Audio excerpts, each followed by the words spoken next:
여호와는 성도들의 영광입니다 라는 제목으로 함께 말씀을 나누도록 하겠습니다. 우리는 계속해서 시편의 말씀, 특별히 할렐루야 시편이라고 말하죠. 146편부터 150편까지는 할렐루야로 시작해서 할렐루야로 마치는 그러한 말씀입니다. 할렐루야라는 뜻은 여호와를 찬양하라 라는 뜻이죠. 우리가 천국에서도 계속해서 해 나가야 될 것이 무엇이냐면 바로 찬양입니다. 이런 말씀들을 통해서 찬양을 배워나가고요, 그리고 왜 찬양해야 되는지, 어떻게 찬양해야 되는지를 잘 알아가는 그런 시간들이 되었으면 좋겠습니다.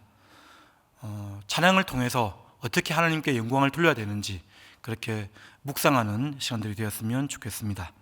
자, 오늘 본 말씀도 그렇습니다. 어떻게 하나님을 찬양할 것인가, 왜 하나님을 찬양해야 되는 것인가, 이 두 가지로 이 본문을 살펴볼 수가 있을 것 같습니다. 어떻게 찬양할 것인가. 자, 첫 번째 보면 1절에 보면 할렐루야 새 노래로 여호와께 노래하며, 새 노래로 노래한다라고 나와 있습니다. 같은 가사, 같은 노래라고 할지라도 오늘 받은 은혜, 그러니까 어제와 오늘은 다르고 내일과 오늘은 다릅니다. 모든 상황과 형편이 다 다른 것이죠. 오늘 주시는 하나님의 은혜가 있고요, 오늘 주시는 하나님의 사랑이 분명히 있습니다. 그러한 마음을 가지고, 그러한 감격과 은혜를 가지고 같은 아침이지만, 같은 아침같이 보이지만 새롭게 이렇게 찬양을 하라라고 말씀을 합니다. 새 노래로 여호와께 노래하며, 또한 성도의 모임 가운데서, 성도의 모임이라고 하면 공식적인 회중 집회를 말하는 말입니다. 그러니까 공식적으로도 공포하면서 하나님을 찬양하라라고 이렇게 말씀을 하고 있습니다. 3절에 보면 춤추며 그의 이름을 찬양하며, 어떻게 찬양해야 되냐면 그의 이름을 찬양하는 것인데요, 여기서 성경에서 이름이라는 단어가 나타나면 그 이름이 가지고 있는 인격과 속성과 그 이름을 통해서 나타난 모든 행적들을 다 포함하는 것입니다. 춤추며 그의 이름을 찬양하고, 하나님을 찬양하고 소구와 수금으로 찬양할지어다. 그러니까 모든 수단을 다 사용하여서 하나님을 찬양하라 라고 이렇게 말씀을 하고 있습니다. 5절에 보시면 성도들은 영광 중에 즐거워하며, 하나님을 찬양하는 데 있어서 기쁨이 있는 것이죠. 그들의 침상에서 노래할지어다. 침상이라고 하면 개인적인 휴식처를 말할 수 있습니다. 맨 처음에 모임 가운데서도 찬양을 하라라는 것과 대조적으로 개인적인 공간에서도 일상적으로도 하나님을 찬양해야 됨을 이렇게 말씀을 하고 있습니다. 그리고 또 침상이라는 단어는 시편 다른 구절에 보면 그렇게 나타나져 있습니다. 시편 6편이죠. 6편에 보면 내가 탄식함으로 피곤하여 밤마다 눈물로 내 침상을 띄우며, 그런 말씀이 있습니다. 그게 무슨 말이죠? 침상이라는 이미지가 눈물과 탄식과 근심의 또 상징이 될 수도 있다는 것을 우리가 알 수 있습니다. 그러니까 이 침상에서도 기뻐한다는 말은 개인적으로도 하나님을 찬양하고 기뻐해야 되는 것이지만 최종적으로 주실 하나님의 결말, 그러니까 지금은 슬프고 낙담이 되고 마음이 상하고 어렵다 할지라도 마지막에 주실 은혜를 바라보며 찬양하라라고 지금 이렇게 말씀을 하고 있습니다. 어떻게 찬양해야 될 것인가? 개인적으로도 찬양을 하고, 일상적으로도 찬양하고, 공식적으로도 찬양을 하고, 새 노래로. 이 새 노래라는 말은 우리 한번 시편 다른 말씀을 한번 찾아보겠습니다.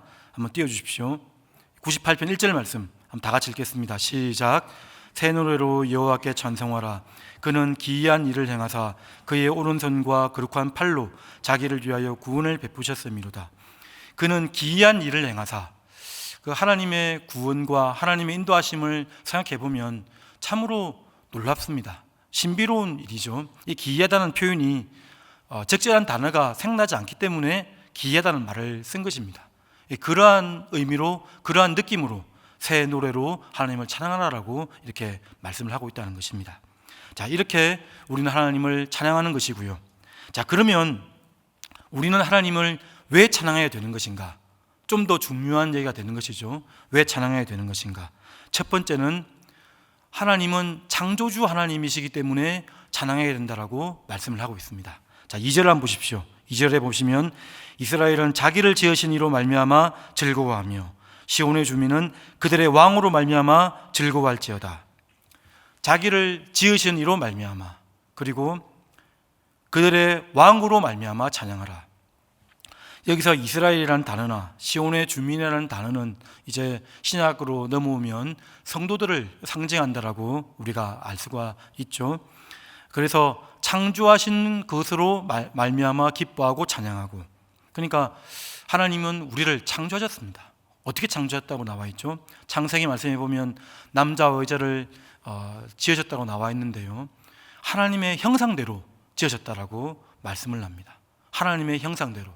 그러니까 믿는 사람이든 믿지 않는 사람이든 하나님의 형상대로 지음을 받았기 때문에 존중을 해야 되는 것이죠.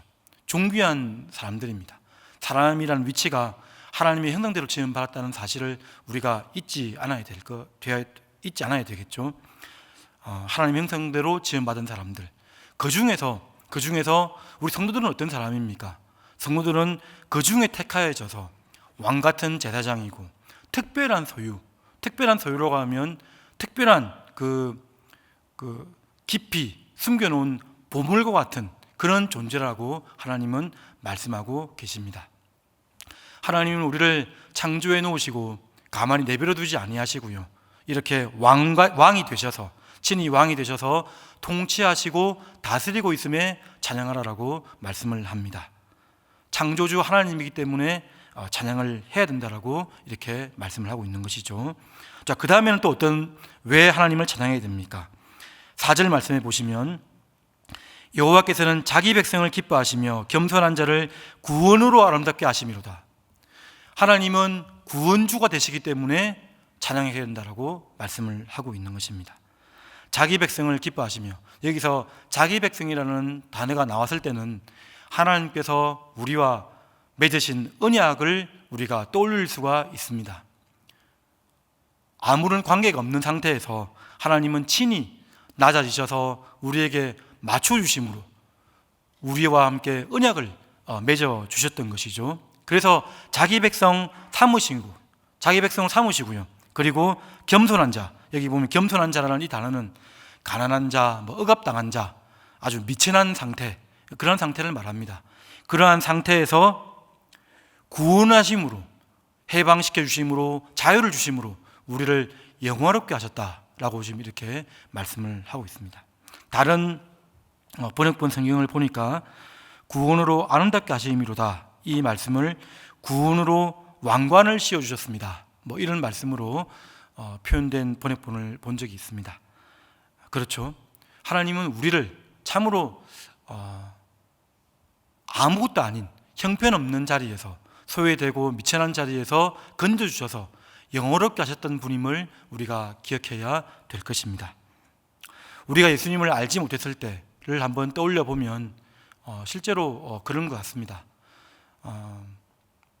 예수님을 알지 못했을 때 정말 어떻게 인생을 살아가야 될지, 정말 이 세상에 제대로 된 가치도 제대로 알지 못하고 하나님이 누구신지 그냥 세상에 빠져서 살아가지 않았습니까?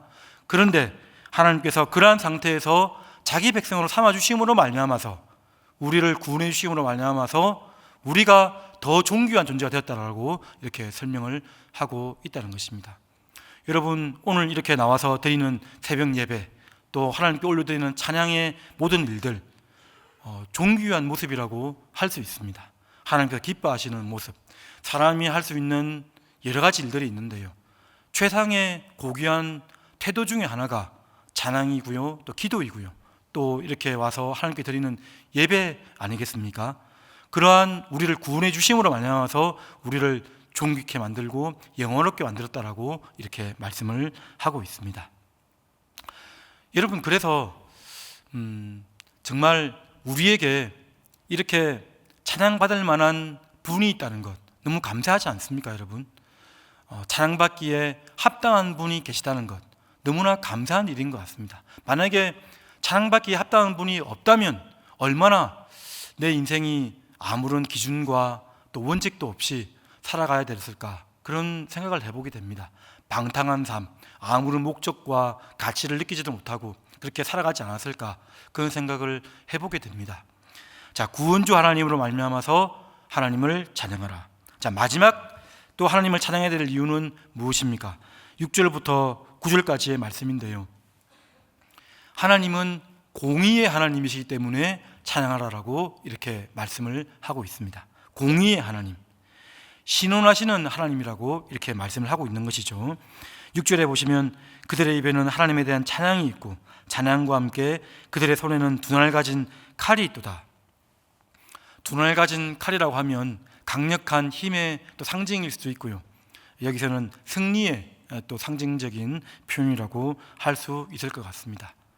그러니까 이 칼을 가지고 성도들을 통해서 하나님께서 끝내 신원하시고 여기 보면 또 보수하신다는 말씀을 하고 있죠.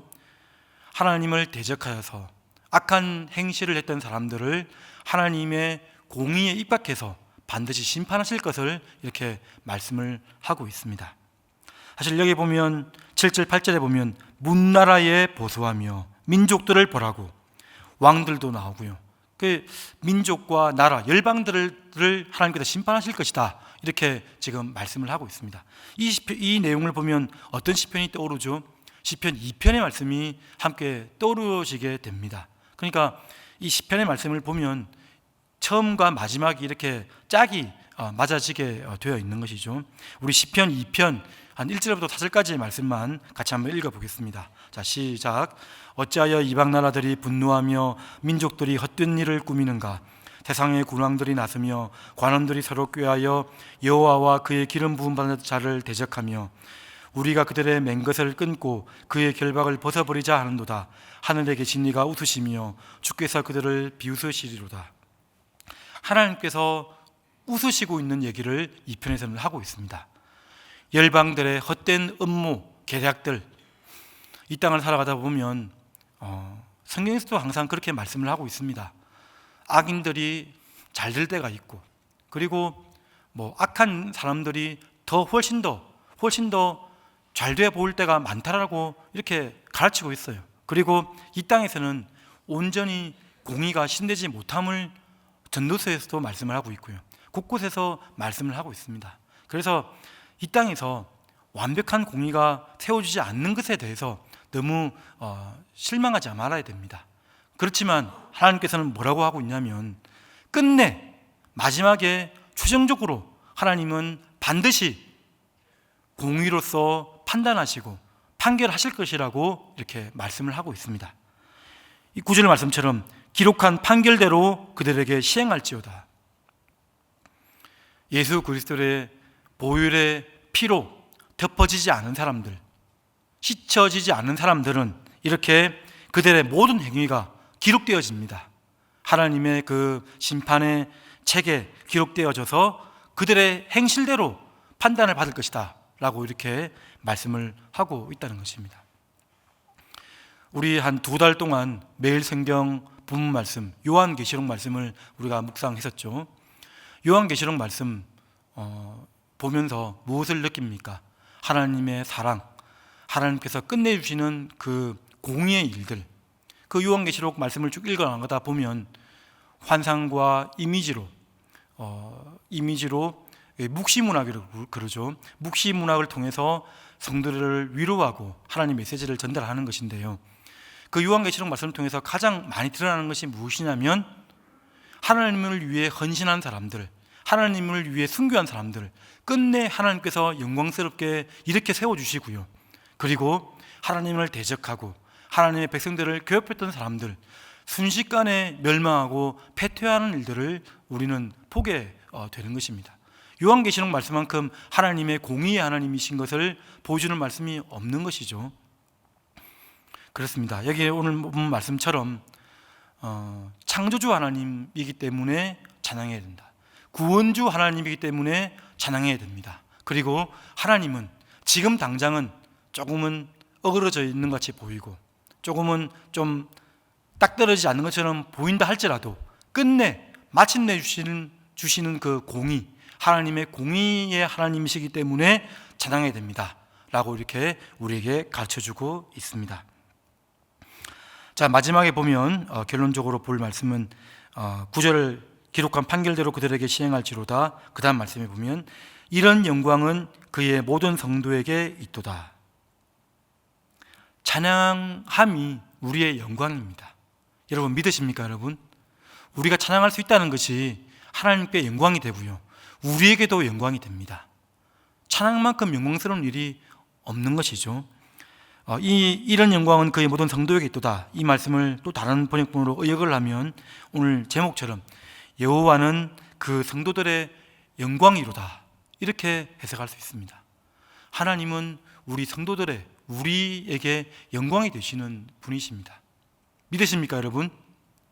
여호와 하나님은 우리를 창조하셨을 뿐만 아니라 우리를 다스리시고 통치하시고 우리를 건져주시고 구원해 주시고요, 그리고 공의로서 판단하시고 심판해 주심으로, 그러므로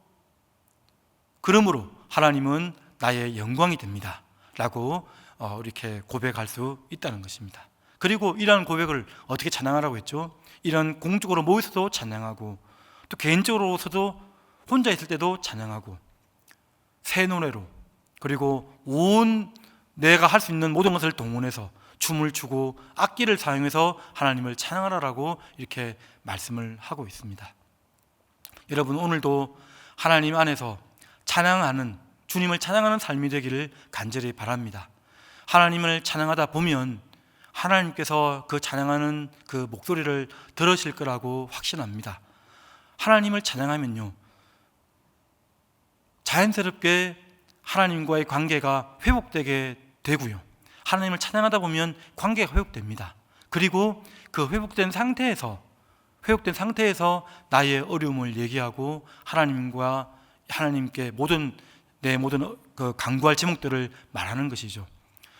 여러분, 오늘 이 시간에도 하나님께 찬양하며 나가는 복된 성도님들이 되시기를 간절히 바랍니다. 오늘 하루 하나님 나라와 의를 구하며 하나님을 찬양하는 복된 발걸음들이 되시기를 주님의 이름으로 축복드립니다. 아멘. 우리 다 같이 찬양하라고 했던 그 말씀 기억하면서 또 가지고 나온 기도 제목 하나님께 올려드리며 다 같이 기도하며 나가도록 하겠습니다. 기도하겠습니다.